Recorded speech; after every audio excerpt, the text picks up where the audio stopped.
दोस्तों, आप सभी का मेरे चैनल पे। तो आज हम सब स्टार्ट करेंगे चैप्टर 5 जो कि है अरिथमेटिक प्रोग्रेशन। तो इस चैप्टर में बेसिकली हम पढ़ेंगे सीरीज़ के बारे में। अब सीरीज़ कैसे हो? सीरीज़ जैसे कि सपोज़ आप मान लीजिए कि आप पर मंथ आप 500 रुपये जमा कर रहे हैं, ठीक है। तो फर्स्ट मंथ हुआ 500, सेकेंड मंथ हुआ 500 प्लस 500 1000, थर्ड मंथ हुआ 1500, मतलब 500 500 ऐड होते जा रहा है आपके सर जो आप जमा कर रहे हैं उसमें। फिर फोर्थ मंथ हो गया 2000। तो ऐसे ही कर चलते जाएगा ये इन्फिनाइट सीरीज़ जब तक आप पैसा जमा करते रहेंगे। तो ये एक फॉर्म बनाता है, हर सारे टर्म्स के बीच में एक डिफरेंस क्रिएट करता है। जैसे 1000 और 500 के बीच में 500 का डिफरेंस, 1500 और 1000 के बीच में 500 का डिफरेंस। ये एक ऐसे सीरीज़ बनता है।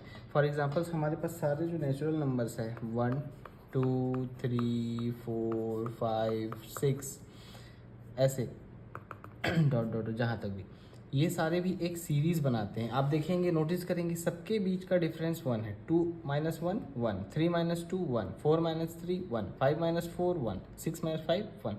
ऐसे ही हम अपने जनरल लाइफ में और ऐसे भी जो हम पढ़ने वाले हैं इस चैप्टर में, हम एक सीरीज़ मतलब एक फॉर्म बना के हम कोई भी काम को करते हैं।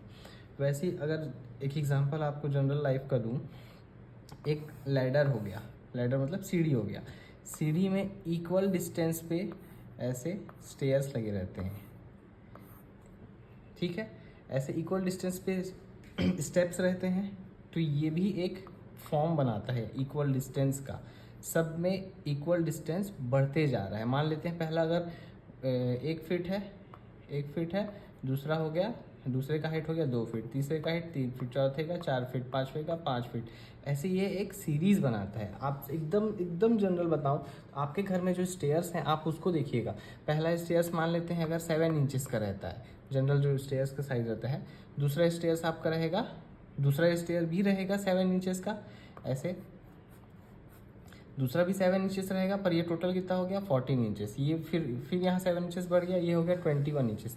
तो ऐसे जनरल हमारे लाइफ में और इस चैप्टर में भी जो हम पढ़ेंगे, इसमें हम बेसिकली सीरीज़ के बारे में पढ़ेंगे। और इस first term, last term, middle term और डिफरेंस, ये सब पढ़ेंगे हम इस चैप्टर में। तो ये हमारा पार्ट 1 था। हम पार्ट 2 में इसके आगे का देखेंगे।